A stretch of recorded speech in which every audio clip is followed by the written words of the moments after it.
नमस्कार एस्पिरेंट्स। स्वागत है इस पावर पैक्ड एक्सप्लेनर सेशन में। आज हम मैग्नेटिज्म के फाउंडेशन को पूरी तरह से मास्टर करने वाले हैं। अगर बीपीएससी टीआरई 4.0, पीजीटी फिजिक्स या क्लास 11th और 12th जैसे किसी भी कॉम्पिटिटिव एग्जाम की तैयारी चल रही है तो आज का ये कॉन्सेप्ट ब्रेकडाउन एक मास्टर ब्लूप्रिंट साबित होने वाला है। तो चलिए बिना वक्त जाया किए मूविंग चार्जेस के इस फैसिनेटिंग कॉन्सेप्ट की गहराई में उतरते हैं। सेशन की शुरुआत में एक बहुत ही डीप सवाल सोचते हैं। कभी इस बात पर ध्यान दिया है कि एक छोटे से पतले से करंट कैरिंग वायर और हॉस्पिटल में रखी उस massive life saving MRI machine के पावर पैक्ड मैग्नेट्स में आखिर क्या कनेक्शन है? असल में ये दोनों एक ही बेसिक प्रिंसिपल पर काम करते हैं और आज हम उसी प्रिंसिपल को मैथमेटिकली डीकोड करने वाले हैं। तो आज का हमारा रोड मैप बिल्कुल क्लियर है। एक क्विक नजर डालते हैं। पहले हम समझेंगे इंट्रोडक्शन टू मैग्नेटिक फील्ड्स, उसके बाद द बायो-सेवर्ट्स लॉ एक्सप्लेन्ड, फिर एप्लीकेशंस एंड स्ट्रेट वायर्स पर चलेंगे, उसके बाद अंडरस्टैंडिंग एम्पियर्स सर्किटल लॉ और आखिर में एक fast paced rapid fire revision quiz. चलिए आगे बढ़ते हैं हमारे पहले टॉपिक पर, इंट्रोडक्शन टू मैग्नेटिक फील्ड्स। अब देखिए, जब भी कोई इलेक्ट्रिक चार्ज मूव करता है ना, यानी जब वायर में करंट फ्लो होता है, तो वो अपने आसपास एक इनविजिबल मैग्नेटिक फील्ड क्रिएट करता है। इसे कैलकुलेट कैसे करें? याद कीजिए, इलेक्ट्रोस्टैटिक्स में हम स्टैटिक चार्जेस के लिए कूलम्स लॉ यूज करते थे।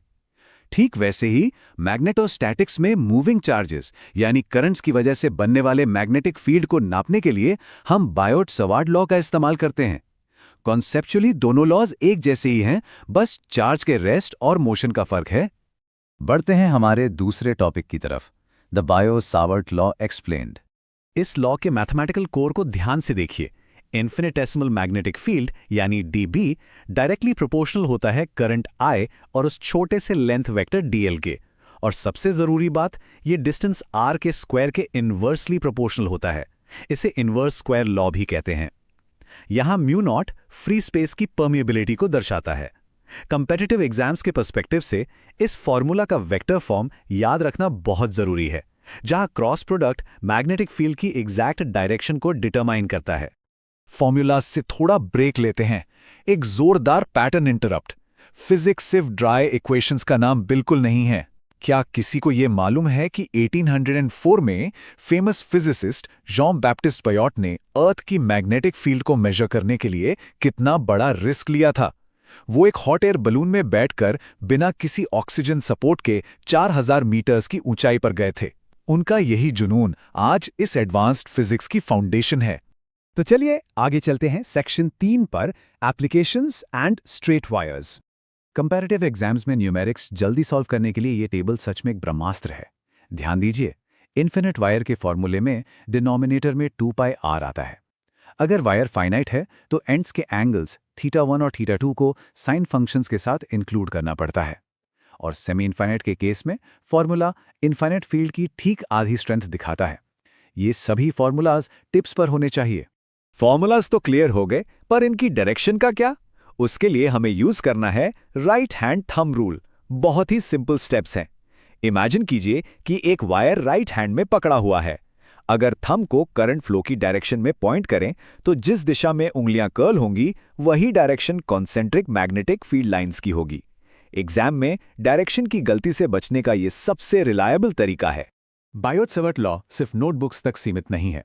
Electric release, heavy duty Motors, hard drives का मैग्नेटिक स्टोरेज, हॉस्पिटल्स की life saving MRI machines, kitchen के इंडक्शन कुकर्स और यहां तक कि आजकल की मॉडर्न वायरलेस चार्जिंग, इन सब में इन्हीं मैथमेटिकल लॉज और मैग्नेटिक फील्ड्स का खेल है।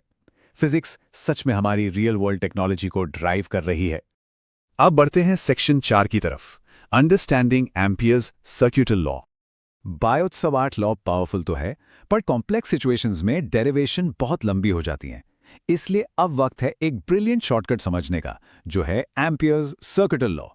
ये लॉ हाईली सिमेट्रिक ऑब्जेक्ट्स के अंदर और बाहर फील्ड्स कैलकुलेट करने के लिए एक ट्रिक की तरह काम करता है।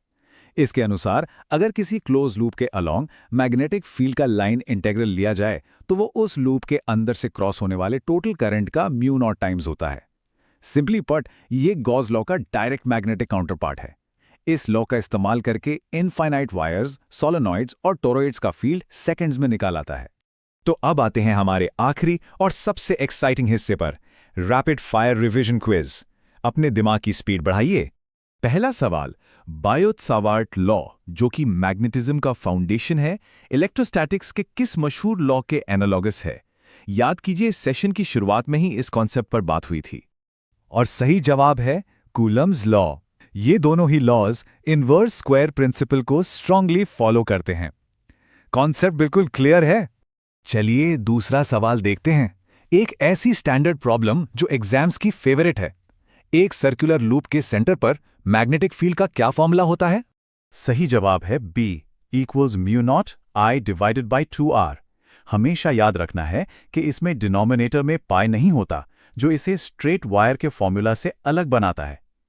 ऐसी ही छोटी डिटेल्स रैंक डिसाइड करती हैं। तीसरा सवाल थोड़ा प्रैक्टिकल अप्रोच का है। एक स्ट्रेट करंट कैरिंग वायर के चारों तरफ बनने वाली मैग्नेटिक फील्ड की डायरेक्शन फाइंड आउट करने के लिए किस रूल को अप्लाई किया जाता है? और इसका एक्यूरेट आंसर है the right hand thumb rule.